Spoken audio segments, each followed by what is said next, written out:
আজকের দিনটা হলো 25 ডিসেম্বর, মানে আজকের মেরি ক্রিসমাস।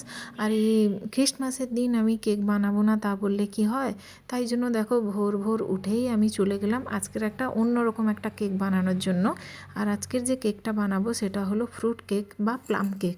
তো চলো তোমাদের সঙ্গে এই কেকের রেসিপিটা আমি শেয়ার করি। প্রথমে আমি দুটো কমলা লেবু থেকে আমি রস বের করে নিয়ে ওই লেবুর রসের মধ্যে কাজু, কিশমিশ, চেরি আর আমন্ড ভালোভাবে কুচিয়ে নিয়ে এটাকে কমলালেবুর রসের মধ্যে আমি আগের দিন রাত্রে 12 ঘন্টার জন্য ভিজিয়ে রেখে দিয়েছি। এই প্রসেসটা অন্তত 24 ঘন্টা রাখলে ভালো হয়। আমি আগের দিন রাত্রে এইটা ভিজিয়ে রেখে দিয়েছি। এরপর চিনির ক্যারামেল তৈরি করার জন্য গরম প্যানের মধ্যে আমি 2 কাপ চিনি নিয়ে চিনিটা মেল্ট হয়ে যেতেই তারপরে চিনিটা গরম হয়ে উঠলেই গ্যাসের ফ্লেমটা বন্ধ করে দিয়ে অল্প অল্প জল মিশিয়ে আমি একটা ক্যারামেল তৈরি করে নিয়েছি। এরপর একটা বাটির মধ্যে হাফ কাপ দুধ, হাফ কাপ রিফাইন তেল আর দিয়েছি 1 কাপ ময়দা, হাফ কাপ সুজি, দুটো গুঁড়ো দুধের প্যাকেট 10 টাকার যে প্যাকেটগুলো হয়, আর আগের দিন রাত্রে কমলালেবুর রসের মধ্যে ভিজিয়ে রাখা ড্রাই ফ্রুটসগুলো দিয়ে এটাকে ভালোভাবে মাখাতে থাকবো। প্রসেসটা ভালোভাবে মাখানো হয়ে গেলে 10 মিনিটের জন্য এটাকে ঢেকে রেখে দেবো। তারপর যেই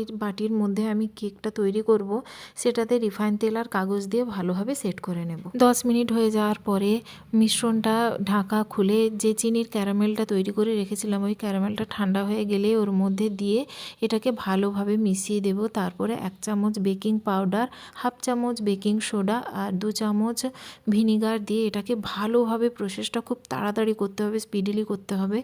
এই বেকিং পাউডার বেকিং সোডা দেওয়ার পরে আর রাখা যাবে না। মিশ্রণটি সঙ্গে সঙ্গে বাটির মধ্যে ট্রান্সফার করে দেবো।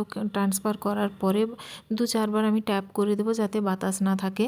তারপর আমি আগে থেকে একটা কড়াই গরম করে রেখেছিলাম, তার উপরে স্ট্যান্ড বসিয়ে আমি বাটিটা বসিয়ে দিয়ে 20 মিনিটের জন্য ঢেকে রেখে দেব। 20 মিনিট পরে যখন ঢাকনাটা খুলবো তখন কিছুটা হলেও ব্যাটারটা শক্ত হয়ে গেছে। এরপর ওর ওপর দিয়ে কিছু কাজু, কিশমিশ, আমন্ড আর চেরি দিয়ে এটাকে আবার আমি 40 মিনিটের জন্য ঢেকে দিয়ে দেব।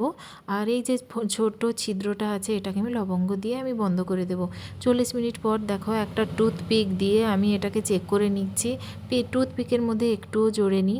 তো দেখো কতটা ইয়াম্মি লাগছে কেকটা দেখতে, পুরো একদম দোকানের মতো। তোমরা চাইলে বাড়িতেও বানাতে পারো।